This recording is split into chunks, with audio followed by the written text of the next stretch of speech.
A massive car bomb exploded outside of a large federal building in downtown Oklahoma City, shattering that building, killing children, killing federal employees, military men, and civilians.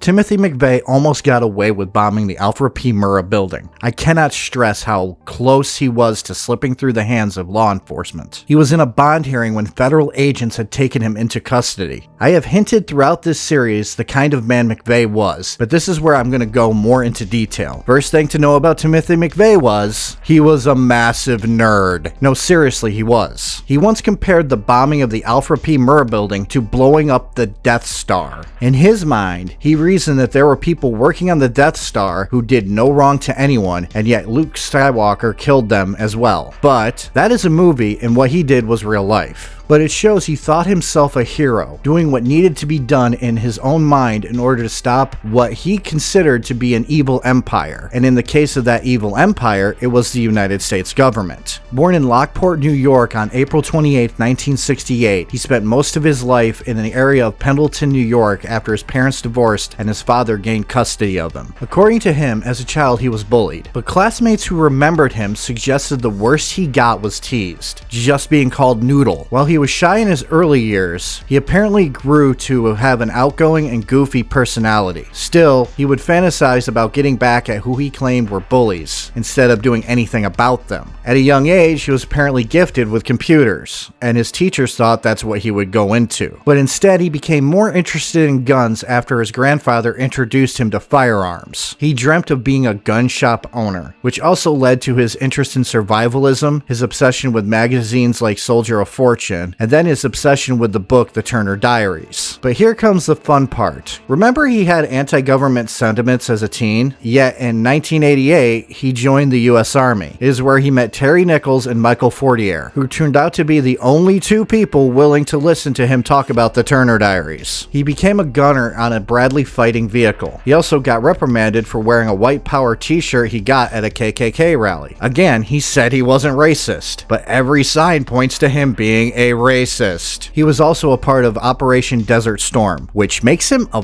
veteran. He claimed on the first day that he was deployed he decapitated an Iraqi soldier and celebrated this. He also claimed that he was shocked at the soldiers executing Iraqi soldiers, along with dead bodies being everywhere, which is questionable if those events even took place or him just attempting to make himself look more human. Either way, he definitely developed PTSD. Honorably discharged in 1991, he struggled to find work and a steady life. Romance-wise, he was pretty much an incel. He didn't know how to talk to women and only had one girlfriend his entire life, and that was in middle school. Once out of the army, his anti-government ideology took over his life. A gun nut who thought the Second Amendment was going to be repealed, he spent time at gun shows, showed up at Waco to hand out pamphlets, and became more and more radicalized. With him through most of this was Terry Nichols and to some extent Michael Fortier. Both had a hand in helping him, but there is a chance there were others who did as well. But for now, let's look at who we know helped him and then moved into those suspected of helping him.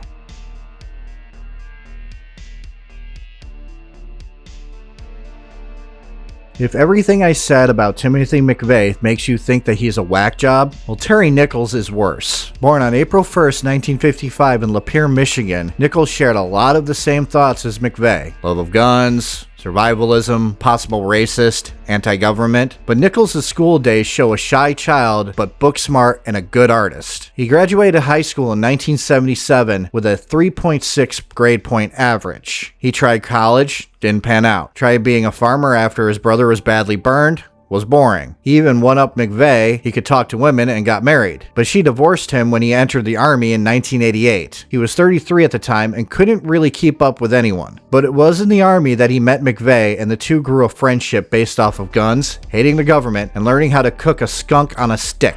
But unlike McVeigh and Fortier, Nichols didn't do well on the Army and got a hardship discharge. In 1999, he married a 17-year-old mail order bride. He was 35. Where Nichols grew up, the locals didn't trust the government. Let's just say that rubbed off on him. Nichols was highly anti-government. He attended anti-government group meetings and he experimented with explosives. He even renounced his own citizenship while living in Michigan. He renounced his driver's license. He pretty much was an OG sovereign citizen. When McVeigh was out of the Army, he helped Nichols sell Army surplus at gun shows and was with him at Waco handing out pamphlets.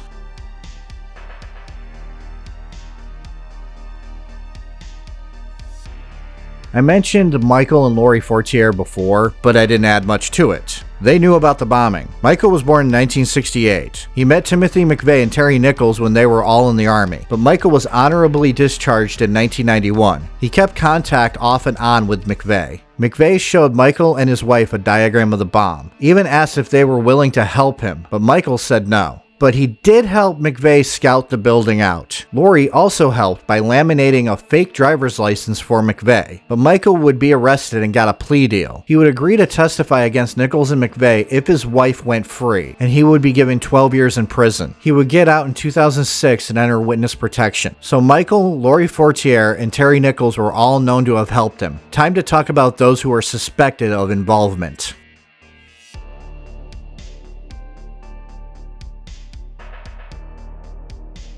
From this point forward, we are going to discuss connections to McVeigh and Nichols in the Oklahoma City bombing that is verified. I have left out conspiracy theories. We're just going to talk about people who were connected in the bombing in some way. For instance, John Doe number 2, a mysterious man who had been seen by eyewitnesses with Timothy McVeigh leading up to the bombing. He was there when the Ryder truck was rented. He was around Oklahoma City leading up to the bombing, and was seen at the Dreamland Hotel. But this man's identity is still a mystery. A muscular 5'9" tall man with dark hair. There's a story I've seen about this where the brother of a man named Kenny Trentadue believes that his brother was killed by FBI in connection to this case. But there is no proof that Kenny Trentadue was in Oklahoma City at the time of the bombing, and it seems more like a conspiracy theory. There was one person looked into on this, and that was Michael Brescia, a bank-robbing member of the Aryan Nations. He stayed at Elohim City and was a roommate of Andreas Strassmeer, a white nationalist whose grandfather was a founding member of the Nazi Party. Also, Strassmeer was from Germany. There is proof that McVeigh called Strassmeer. Michael was talked to and investigated in 1997, but nothing came of it. He was apparently in Arkansas protesting the execution of another white supremacist named Richard Snell. The FBI's stance on John Doe number 2 is a lot of eyewitnesses are mistaken, which can happen. Eyewitness statements aren't that reliable. Either way, to this day, John Doe number 2 has never been identified.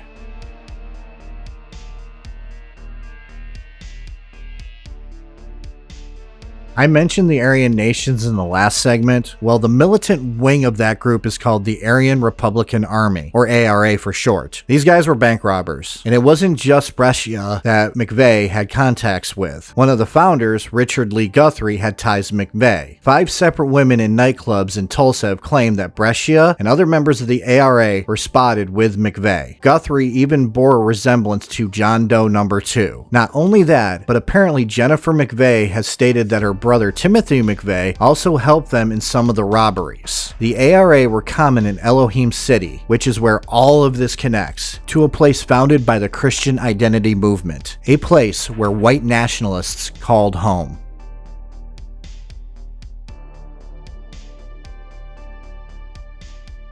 Robert G. Millar immigrated to the United States from Canada. A former Mennonite, he became a leader in the Christian Identity Movement. He founded Elohim City in Oklahoma in 1973. Among the guests there was the Order, who I will be covering in another video, the ARA, Richard Snell, Andreas Strassmeyer, and sometimes a guest by the name of Timothy McVeigh. McVeigh was a friend of Strassmeyer's, and McVeigh called Strassmeyer the night before the bombing. And Richard Snell adds a bit more to this connection. You see, Snell killed 2 people in Arizona in 1983 and 1984. Snell also started his own group called the CSA, the Covenant, the Sword, and the Arm of the Lord. It was a white supremacist group. He was convicted and sentenced to death. The day before his execution, he reportedly taunted jailers, claiming the day of his execution, something drastic will happen. His execution day was April 19th, 1995. Now, he could have been just blowing hot air, as my grandma used to say, but it would be simple to write this off as a coincidence. There are many ways that he could have learned about the plot beforehand, but either way, according to some of those jailers, when the bombing happened, Snell was appalled.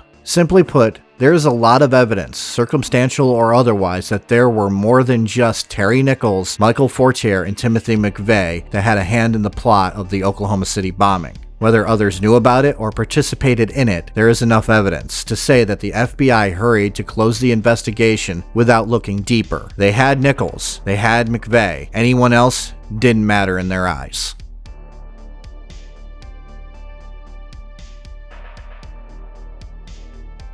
McVeigh's trial began in April of 1997. The prosecution's argument I've already gone over verbatim, so I'm going to skip that part. The defense at first wanted to claim that it was fear of imminent danger from the government that caused this. But the lead attorney, Stephen Jones, put on a tinfoil hat and argued that McVeigh was a patsy and that everything was a huge conspiracy that people are not seeing. While I agree there was a conspiracy to bomb the Alfred P. Murrah building, McVeigh was the main conspirator, which, by the way, McVeigh himself didn't want a conspiracy argument. He had been pretty much open to the fact that it was he who did the crime. In the end, the jury took 23 hours to deliberate and came back with a guilty verdict, and he was sentenced to death. Nichols, on the other hand, well, he had a funnier time in court. His trial was a circus. First, he had claimed that he only helped McVeigh out of fear that McVeigh would harm his family, which is laughable. Then, as the prosecution was arguing that Nichols helped McVeigh in every step of the way, the defense tried to argue that other people did, which wasn't really a defense because when the defense called Nichols' wife, she kinda helped the prosecution. She stated that Nichols had been leading a double life, and that she had no idea what he was doing when he wasn't home and was lying to her. Apparently, Nichols was buying storage lockers, according to her, using aliases. But she claimed he broke off contact with McVeigh, but then decided to tell the jury that Nichols was in Oklahoma City 3 days before the bombing, when McVeigh was, which pretty much lines up with all the events that happened before the bombing. Oh, and she couldn't give him an alibi for April 18th. Yeah, you don't need to be a smart person to know that he was found guilty. But because they were deadlocked on the penalty phase of the trial, he was sentenced to life in prison.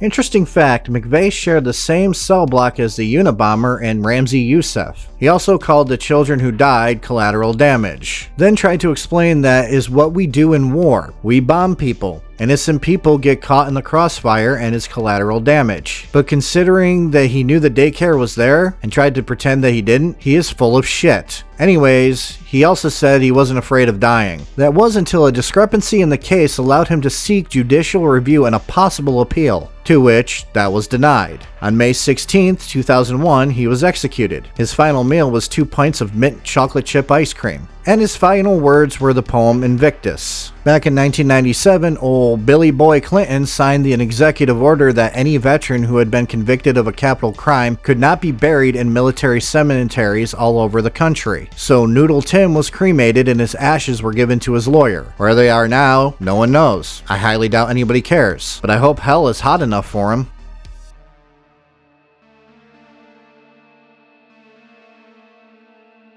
All but 3 bodies were recovered by May 1st, 1995. So the plan was to demolish the rest of the building, but the defense lawyer for McVeigh requested that the building still stand for a little bit. He wanted to examine the site before trial. The local government agreed, and the building stayed up a little longer. On May 23, 1995 at 7:01 a.m., the building was brought down by a controlled implosion. In 1997, President Clinton signed the Oklahoma City National Memorial Act of 1997. This allowed a memorial to be built on top of where the Alfred P. Murrah building once stood.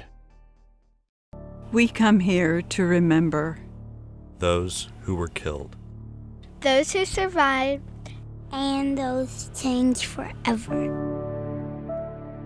May all who leave here know the impact of violence. May this memorial offer comfort, strength, peace, hope, and serenity.